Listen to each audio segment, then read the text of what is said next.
Hello, good people of YouTube.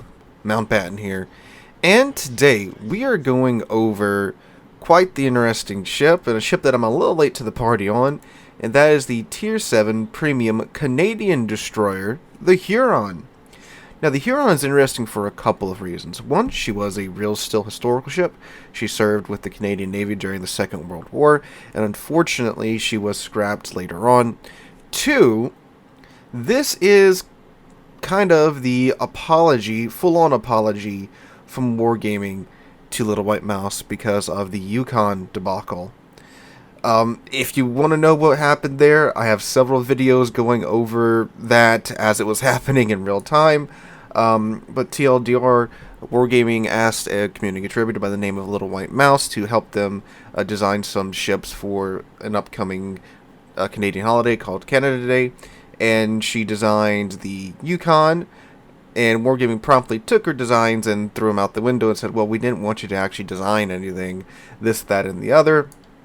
And this was one of the real still historical ships that she had wanted to propose, I believe, for the event, and they wanted a battleship, so that's why they went with the Yukon. So now they kind of came full circle and added the Huron into the game.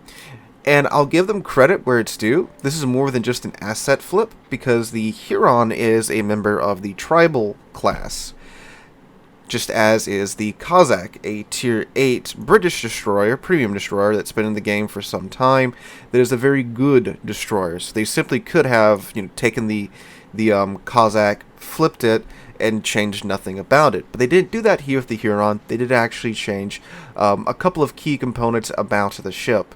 So I'll give them credit where that's due. I'm going to talk about those changes right here and right now. So before we get to that, though, how do you get this ship? Well, she was offered up for free as, I believe, the 24th stage of the Puerto Rico dockyard. So it's a very good chance that if you were just playing the game when the Puerto Rico dockyard was around, you probably picked this ship up. But if you didn't, I do believe, and I cannot find the article where they posted this. I just spent about 30 minutes digging through some old news articles and dev blogs and stuff, but I can't find it. And I might be getting confused with another ship, but I believe they said that they were going to release the Huron for sale in early 2023. So she should be coming up sometime again soon. They normally do this with the ships they offered up for free in the dockyards. They normally go on sale a few months afterwards, so I would expect one way or the other, if they said it or if they didn't say it, the ship will be up in the armory probably sometime in 2023. Wargaming likes making money, so I don't see why they just wouldn't add the ship in the armory. Alright, so let's go ahead and take a look at the Huron. So, in terms of armor, she is a destroyer, so she's covered in 16 millimeters of armor, no surprise there. For survivability, she has 18,150 hit points. That is with Survivability Expert on. Here's my commander build again, if you didn't see it at the start of the match. And for her guns, she has 3x2 120mm guns. This is her first big change from the from the Cossack. The Cossack has a 4th turret. The Huron doesn't. She lost a turret to gain some AA, which... yeah, her A rating is higher than that of the Cossack, but it's still Tier 7 DDA. It doesn't really do too much. But it does give you a 102mm secondary, which is, there's that. It has a range of 4.2 kilometers and reloads in 3 seconds. And that should tell you about how effective that is. So for main battery guns, they have a 4-second reload time. This is with BFT, but this is still faster than the Cossack. But however, of course, the Cossack having another turret outright does, of course, give it more firepower per salvo. But still, pretty quick reload time here, 4 seconds with those guns. And they have a maximum range of 12.3 kilometers. That is without AFT. You can get that out a little bit further if you want to. And for HE, it does a maximum damage of 1600. It has a 6.5% chance of causing fire on the target, and pins 20 millimeters of armor. It comes out the tubes at 808 meters a second. Her AP does a maximum damage of 2100 and comes out the tubes at 808 meters a second. It is to be mentioned here that her shell ballistics are very nice. Her arcs are very flat, and this makes gunning down enemy destroyers very, very, very comfortable. And it is interesting that they went with this route because this was kind of the idea of the tribal class. There were supposed to be these large destroyers that hunted down enemy DDs, and the Huron does that very, very well here, with just on the guns alone. I mean, good God, these guns' ballistics are extremely comfortable at close range. Well, really at almost any range. They're really easy to use and extremely comfy, I must say. Alright, her torpedoes, she has the same torpedoes as the Cossack. She has 1x4 533s. The main differences are that the Hurons are only an 8-kilometer range torps. The Hadas has 10 kilometers, which, I mean, 8 kilometers is still pretty good for Tier 7. You still have a pretty comfortable stealth firing range there with your torpedoes. And they reload in 96 seconds instead of the, I believe, 62 seconds that the Cossacks, 66 seconds that the Cossacks reloads in. So not quite the torpedo vomiter of the Cossack, but it's still pretty comfortable with that 96-second reload time. I found, at least. Again, this is a Tier 7 destroyer, and they still do the full damage of the Cossacks torpedoes at 16,767. So they're still quite punchy. So you're dumping a little over like 50-ish thousand damage per torpedo tube. So that means per launcher. So it's pretty good. Definitely enough to deal with Tier 7 BBs, or definitely enough to deal with cruisers and any destroyers that are unlucky enough to catch your torps. She does have ship launch depth charges, so you will have to deal with submarines like that. Her AA rating is up to 40. It does tickle the planes a little bit more than other other Tier 7 DDs.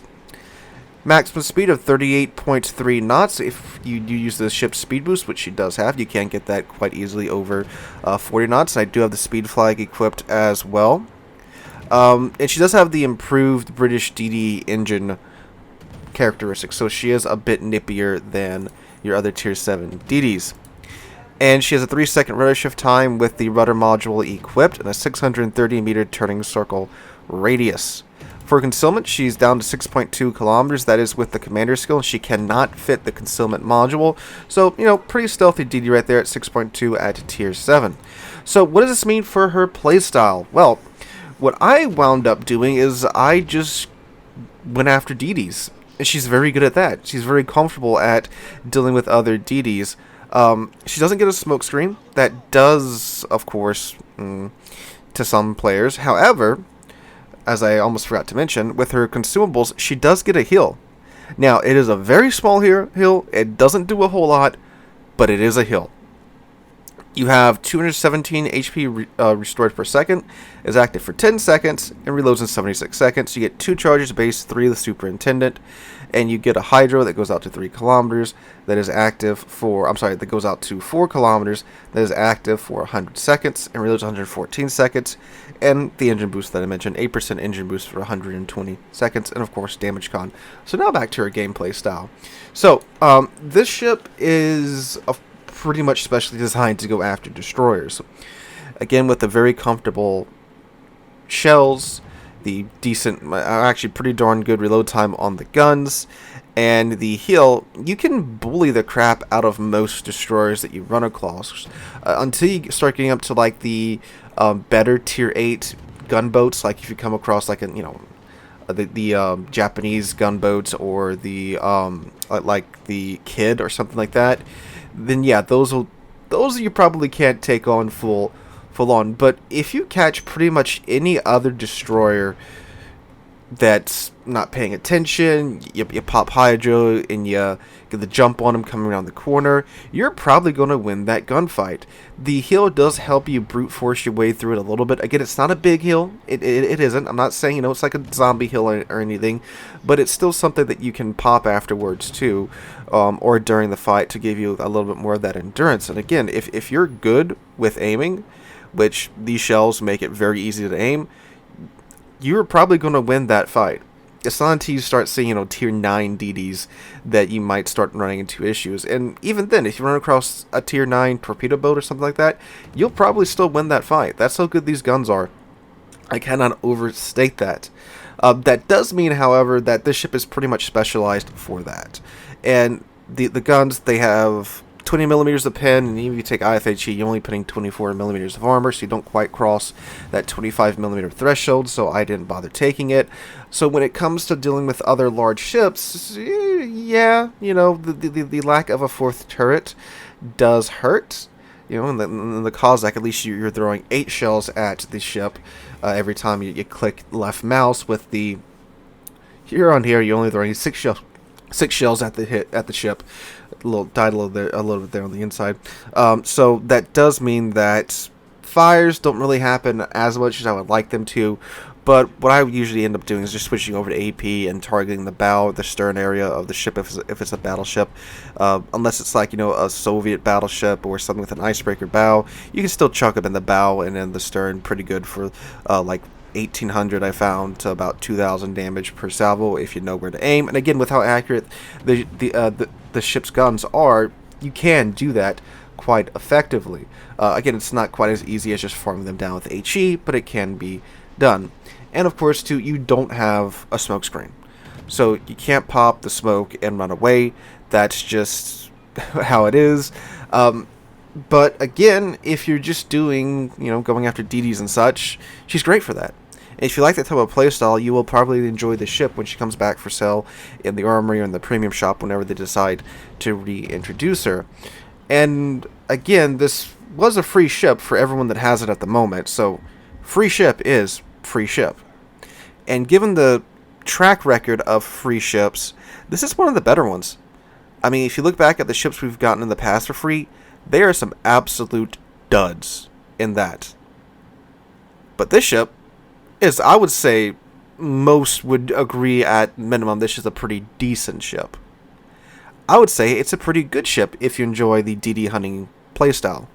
Now, of course, Cossack is way better than it. Even though Cossack doesn't have the hill, has a smoke, has another turret, has the better torpedoes. You can take the concealment module on the Cossack. You can't take this here on the Huron. So, yeah, I mean, I'd say it's a pretty good ship for what it is. Would it be worth picking up if she comes back up in the shop?